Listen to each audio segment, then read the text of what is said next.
Speaker's Corner? Yes, sir. All right. Just stay there. Stay there. Can I like... Stay there. Don't forget the cameras. Have a conversation. Everybody got the mic. Excuse me. Right. Sorry. Right. That's okay. Face us, otherwise he wants to control. Yeah. So, some people say go this way, some people go that way. Sorry, You know, We need room. Right. So now,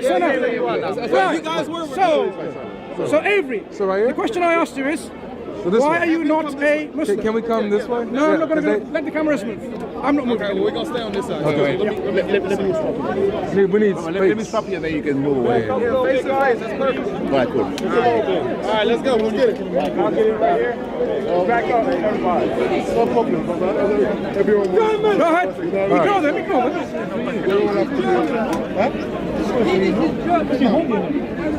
I got another one here. German. You lot are German. Go ahead. Okay. So it's a load, kind of a loaded question, but I like something specific.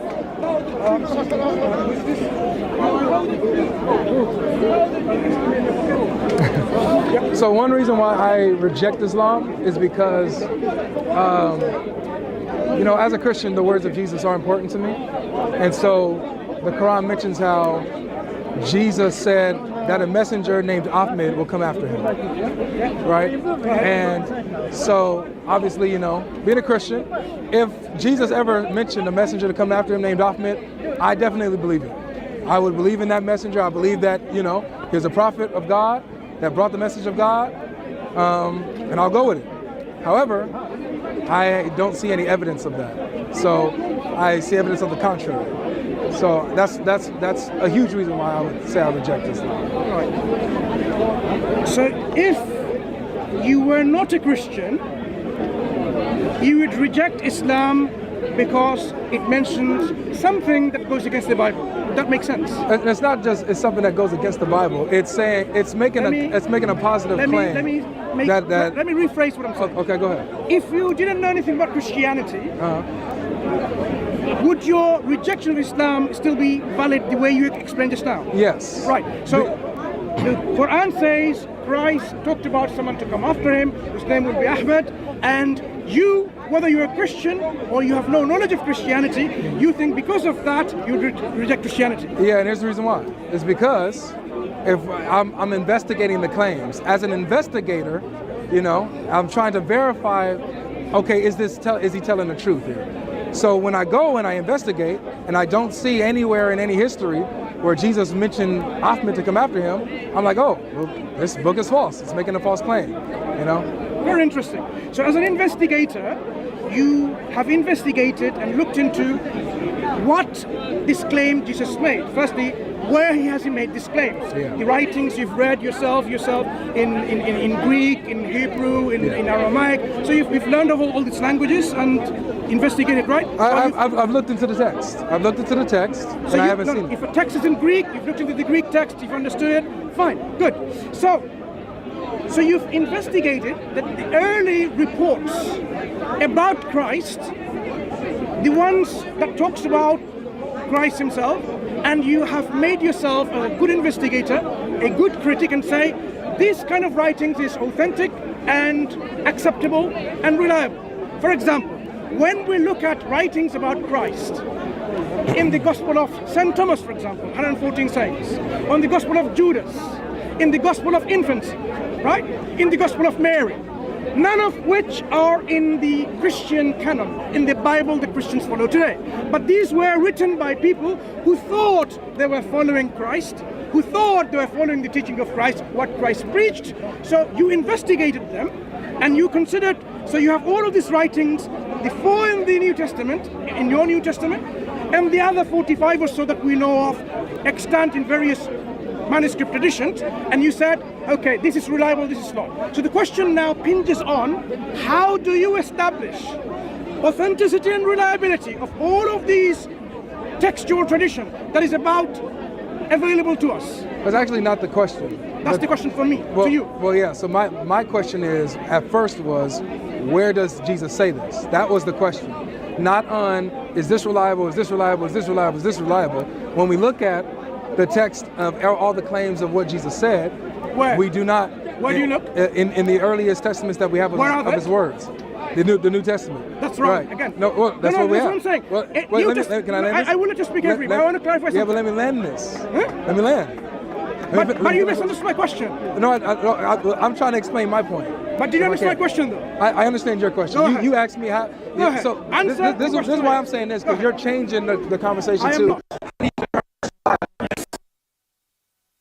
Not that my first question was, does Jesus mention the and so where? I haven't seen anywhere where he does that. Okay. So if you can provide that for me, that would be beautiful. So this is what I'm trying to establish. Okay. Whatever Christ said or not said, let me just remind you, if you didn't remember, there are reports in some Gospels, Christ is saying something like this: I have many things to tell you. Many things. Not one thing, not two things, many things. But you cannot bear them. But when I go, he will come and tell you. That means whatever Christ said, he said many things, but he didn't actually tell them, these disciples. So the things that he didn't say, that also did he tell to someone else, number one. Because he didn't tell them, right? Like he didn't meet Paul in real life when he was alive. He did. No. Paul, in real life. In real life. Jesus is alive. In real life, Paul didn't meet Christ. Yes, he did. Don't tell me, because Paul saw a vision, not real Jesus, right? Wait, it was Jesus. Let's see that. He was alive. A vision and a dream is not the same as seeing you. If I see you in my dream, and if I see you now physically, is it the same? It's not the same. So I don't have to even listen an answer from you. Did Muhammad really see Jesus and Abraham and Moses? Let me clarify. On the night journey? Let me clarify. Because that was a vision. Let me clarify. But you believe that? Hang on. It's a clarify. I'm making a distinction. It's a double standard. I'm making a distinction. What's the distinction? I am telling you. Okay. So now, when we say, where did Christ say these things, right? You have documents in which you say, these are the documents that we believe Christ says so, right? The question inevitably that comes is, how reliable are these documents in which they supposedly talk about what Christ said or Christ did? So it's important for us to verify and authenticate these documents. All right, let me respond. Let me respond. You can respond. But here's my question. Here's my question. What are the criteria that we can use to determine the authenticity and reliability of what Christ said in those available documents? Got you. So let me ask you this, and just a quick answer, please, so I can pick it back off. When you quoted Jesus saying, I have many things to say to you, but you can't bear them now, was that authentic? Is that an authentic statement of Jesus? For me, it's not. But for you, it is. Wait, no. You don't know what's authentic for me. Okay. Hold on. I'll take it. Time out. Just don't misrepresent me. I won't do that to you. You quoted it. Please stop. Did I interrupt you? What did I say? Did I interrupt you? Yes, you did. No, I did not. I sat here and let you speak. I know, you interrupted me. I let you speak. It's on camera. Continue. So, thank you. I appreciate it. So you quoted, you said in one of these documents, Jesus says, and you built your argument on, there's other words that Jesus mentioned that are not found here, and he didn't tell you what these words are. That's what you built your case on. So now when I asked you, okay, let's rewind, that verse that you quoted, was it authentic? You said no. So then therefore, you don't know if there were other words. You can't say that there were many words that Jesus didn't say to his disciples. You don't know if he didn't say everything. Respond. No, let me finish. Okay? So you don't know if Jesus didn't say everything. For all we know, he did. Especially according to the Quran, he said everything that was in the Injil. He revealed the Injil from the Quran's paradigm. So he didn't miss anything. Now, we'll see. So now, but you didn't finish the verse. He says, I have many things to say to you now, right? But I have many things to say to you, but you can't bear them now. But when the Holy Spirit comes, who the Father will send in my name, he will guide you into all truth. For some reason, you left that out. I don't know why. But I can tell you why right now. Because he wasn't important. The point I was trying to make is there are many things you're supposed to say. It's very important. So here it is. I'm asking again. Where are they recorded those many things? This is what I'm asking. Your Quran says, it makes a claim, Jesus mentioned Ahmed to come after him. Where did he say that? I'm telling you, in my turn, I'm explaining to you. All right. Just like the prophecies of Christ himself cannot be found even by his name even once in the Old Testament, the entirety of the Old Testament, we say, this way the Quran is saying, he was described to them by description, by attributes, right? So the Prophet was known to them, not only by, like, this is what it says X, Y, and Z, but it was all known through description.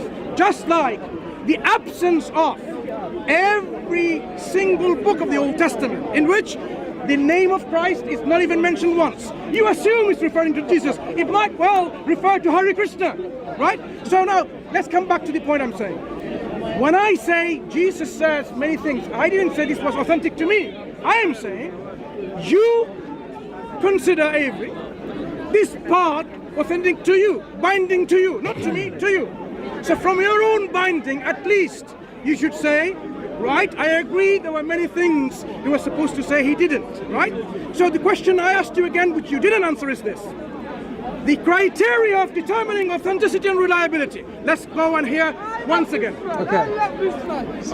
Okay. So you mentioned how, you try to make a parallel, how Jesus, the Old Testament prophecies about Jesus. Are you answering the question? I'm responding to you. I'm responding to you because you didn't answer my question. Direct question. Yeah, I asked the direct. I asked the direct question and you didn't answer me. What was the direct question? My direct question was: your Quran says Jesus mentioned Ahmed. Where did he say that? That was a direct question, and you didn't answer me directly. You went on waffling about. You misunderstood. Well, stop. You misunderstood. Okay. Well, you're misunderstanding me then. No, I haven't. Okay, that's fine. All right, so let me respond. Can I? What are you responding to? I'm responding to you. I wrote down what you said. I wrote down what you said. No. So I'm responding. You're say? wasting my time. What did I say? I'm about to say it. I'm responding. Okay. So you mentioned how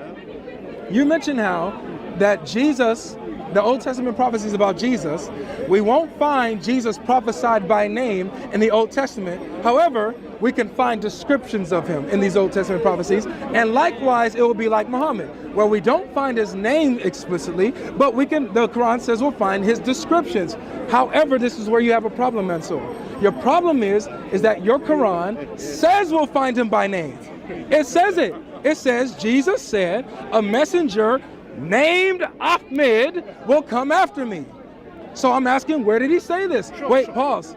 So this is where it's a false equivocation. It's not the same thing. It's a false parallel. With Jesus, the Bible doesn't say in the Old Testament, we'll find the Messiah by name. However, we do. Isaiah 49:6, it mentions Yeshua, the salvation of Christ. So we do find him by name. So wait. So pause. Look, here's the thing. Don't make claims. Here's have a discussion. No, yeah, engage with me. I am. You're not engaging with me. But I need you to engage with me. You said that we find descriptions of Muhammad, right? We don't have to find his name, which it says that elsewhere in 7157 that we find him written. Okay, that it doesn't by name. Do you have the Bible? 61 verse 6. Finish what you have to say. I got you. Thank you. Because you don't seem to be engaging. Well, I'm engaging with you directly. You're not engaging with me. No, you're not listening to my clarification. Let's listen to each other. 61 verse 6 says Ahmed is mentioned by name. Where? I'll answer again. You do not have the document surviving, and I'll tell you why. The existence. Wait, say that part again. Sorry. Repeat yourself. I didn't hear it. You do not possess the documents in which we can find these names, and I'll tell you why. Because Christians have been, as well as the Jewish people, throughout the centuries, corrupting these so-called words attributed to the prophets and messengers and vice versa. For example, I alluded to you how the corruption took place even in the first 400 years of Christianity. People were corrupting the text left, right, and center. Now, what's more important about the God we worship or so-called prophecies here and there? What's more important? I'll answer you. It's true. Like, for example, if Allah says anything wrong in the Quran about him, anything, if he says anything, it's about principle of God. Okay. Can God be wrong about anything? Let me answer. No, it's a yes or no, please, because it's my turn to speak. You want me to answer in a controlled way? I got you. Hold on. Can God be wrong in anything? No! Can God be wrong about anything? Let me answer. It's a yes or no, so I can continue. Do you want me to answer? No, it's okay. Okay. So the answer, as we get from the crowd, is a no. Okay. I hope you agree. I don't know. You might be irrelevant because you don't allow me to answer. You're so. We'll see. I don't know. Anyway, continue. So the answer for the crowd and most Muslims will be no. Well, I'm speaking to you. And I'm just letting you know that you're a heretic. It's unfair. It's very fair. It's very fair because you won't. So I need to ask your supporters. You got to ask the people. You didn't answer the question. You didn't answer the question, Mansur. Ask him again. Okay. Can God be wrong about anything, yes or no? Are you finished? Yes or no? Okay. Let the crowd tell him. Ask him. Is he finished? It's a yes or no, so I can continue. Are you finished? I'm asking this for a reason. I am going to answer, but I don't want you to interrupt. All right, pause. Yeah, so no. So it's okay. No. It's not okay. It's a no. I don't want you to answer. I don't want you to answer. It's okay. It's okay. I don't want to talk to you. Well, that's fine. Because you don't don't run away now, man. You're running away. Don't run away now, man. Come on, man. Don't run away now. Come on, you know Mansur. what? My time or your time? Come on, Mansur. Yo, come on, man. Come on, man. Mansur, really? Shameful on you, isn't it? No, it's terrible. You are here to shameful play a on you. game. Look, we busted your game, right? Really? If you want to continue, you just busted Allah and Muhammad. Hang on. We busted your game. You busted Muhammad. I'm about to show you out. That's why you don't want to answer. If you want to engage with me talking, that's why you don't want to answer. Hear my answer. That's why you don't want to answer. Have you we finished? Busted your game. Have you finished? That's why you don't want to answer the question. Have you finished? Okay, how about I'm gonna just respond. Have you finished your question? No, I haven't. Okay. Finish your question. Okay, thank you. All right. So it's okay. We good. We here. We good. So the question was, can Allah be wrong about anything? Mansur refused to answer the question, but everybody else answered yes. You did everybody not. Else said You did no. not give me Whoa, relax. Yes, I did. Yes. It's a yes or no, Mansur. It's a yes or no, Mansur. Mansur, we right here. We're here. We're right here. Focus. That really shows the intellectual maturity of the Christian crowd. Shameful. Hey. The Christians have the intellectual capacity to answer a simple question. Hey, good job, Christians. Good job, Christians. Yeshua Akbar. That's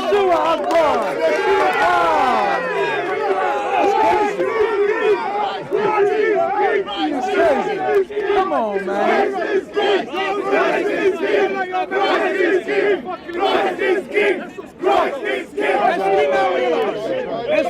As we now realize, you are not sincere to have a discussion with a Muslim. I don't think you're sincere. You haven't been able to answer a simple question straightforward. Why are you refusing to answer a question straightforward? I haven't refused. Yes, you have. You are not allowing me to respond. Here it is. Can Allah be wrong? Yes or no, Mansur? I'm answering. Yes, a yes or no. He's not finished. It's a yes or no. Okay, stop there. Can I answer? It's a yes or no. Can I answer? Just give me yes or no. Look. Can I answer? Look, let me tell you. Do you have a verbal diarrhea? Let me tell you why. He has a verbal diarrhea. Let me tell you why, Mansur. He can't finish asking the question. Of course. Of course. So here it is, Mansur. I want to answer. Mansur, I got you. No, hold on. I gotta say this. Can you stop? I gotta say this. Can you answer? So I want to answer now. So it's a yes or no? I am going to answer. Once you give me a yes or no, then I'm gonna continue my turn. Okay? I'm going to answer. Yeah, I'm gonna continue my turn after the yes or no. I want to answer. Yeah. Are you afraid to hear it? Here it is. So you scared of the answer? You spoke for at least about a minute, You can carry right? on. You spoke about at least a minute, right? You can carry on afterwards. Okay, but here's my thing. No, it's a yes or no, and then I go. You're scared of the answer? You will carry on afterwards. So it's a yes or no. Are you scared to hear the answer? I want a yes or no. Yes or no, man? Okay, you know what? Yes or no? Okay, you know what? The answer is God cannot be wrong in anything. Thank you. I answered without saying yes or no. I didn't play your game. I didn't play his game. I was able to answer without saying yes or no. Thank you. All right, guys. Your game was busted. Oh, you're right. Right. And now, again, my game was busted, and now we're about to see how Muhammad just got busted by you. Concept of God, You busted Muhammad. Let me show you how. Because now watch this, guys. So look. Concept of God Now is watch this. important. Now Come back to that. Now watch this. So the concept of God is important, right? Yes. The concept of God is Most important. I got you, Mansur. Relax. You relax. So the concept of God is don't jump important. away like this. So the concept of God. Yeah, well, let's hear it. So one of the intricate characteristics of him is that he cannot be wrong. He cannot be false. Absolutely. Okay, good. So if he gets this wrong, Mansur, if he says that Jesus mentioned Ahmed to come after him, and it didn't happen, then Allah is not God in the Quran. He's not God, because he fails when it comes to the concept of the true God. He can't be wrong. So that's why we're investigating this. This is important. And wait. No, I'm not. Okay, because I got to get back to what you said. Okay. So move up a bit. Relax. yeah. Sorry. No about that. Sorry. My bad. Have some private space. So look. So when you say, for example, that we don't have any of the documents where we can see or verify where Jesus said this. We have no evidence of this claim, right? That's what you said. We don't have any evidence really of Jesus's words. That's what you said. So we can't find this. So what you have, That's what I said. because I'll this let is you what you continue. said. You said You that. have a memory problem. Well, no, I have perfect memory. Sometimes I lose my memory. Yeah, That's fine. It's No okay. worries. It's So okay. it's good. It's good. So you said this is because over the centuries, 2nd, 3rd, 4th, 5th century, the Christians have corrupted their scripture, and that's why we cannot find the true words of Jesus. For example, him mentioning that Ahmed will come after him. So you just busted Muhammad, where your Quran says, and Allah, by the way, because Allah says that they had the Injil. They had the gospel that Jesus preached. They had it with them. Do you have and them? in that, wait, you're saying that we don't? Of course not. Okay, good. So what is the Injil? Let me tell you. All right, good. Exactly. So now it's my turn to speak. Absolutely. Right? What is the Thank you. Injil? I'll take it. And then I'll go back to the concept of What is the Injil? Excuse me. So now, the Injil is what God gave to Isa alayhi salam. What was that? You're interrupting. I'm explaining. You interrupted me the whole time. Let him speak. Do you have a problem of letting people speak? I have a problem of letting people lie. I'm trying to help you be on track. You just called me a liar. Yes, I do. End of discussion. He couldn't tell me what the Injil was. He calls me a liar. He should have at least have. After you tried to insult my intelligence, after you insulted my intelligence, and now you can dish out what you can't take. Excuse me. You can dish out what you can't take. Look. I'm not interested in speaking to someone who accused people of lying. But you accuse me Wait. of having a memory problem, Clearly. of messing up your words. So you can insult my intelligence, Excuse me. but I can't say that you're a liar. Is there anyone else You're a liar. who's capable to speak about? Is there anybody else who's a Muslim that could tell me where the heck can I find Jesus saying Ahmed? Anyone? Any Muslims? Any Muslim? Any Muslim? Any Muslim? Any Muslim? Any Muslim? See you later. All right, take care. All right, guys. Say bye. Say bye. Bye. Bye. Bye.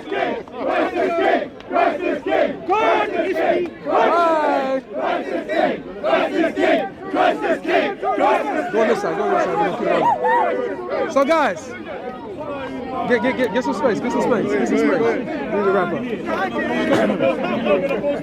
So, guys. Well done, man. Yeah. But hold on. Let me just wrap up. Guys. Yeah, we're doing a wrap up. Guys. This is why this is important. Okay? I don't want you guys to get lost in all the commotion. The reason why the questions that I asked was important, because each and every one of y'all can do it. All y'all got to do is ask simple questions, and they can't prove nothing they say. They can't do it. But here's the problem. It's because the Quran itself puts them in a bind. The Quran, notice how he's trying to say that, in the Old Testament, we'll find descriptions of Jesus, but not by name. So we shouldn't expect the same of Muhammad. Oh, hold on. Time out. Your Quran says we'll find Muhammad by name. So if we don't find Muhammad by name, then the Quran is false, Muhammad's a false prophet, and Allah's a liar.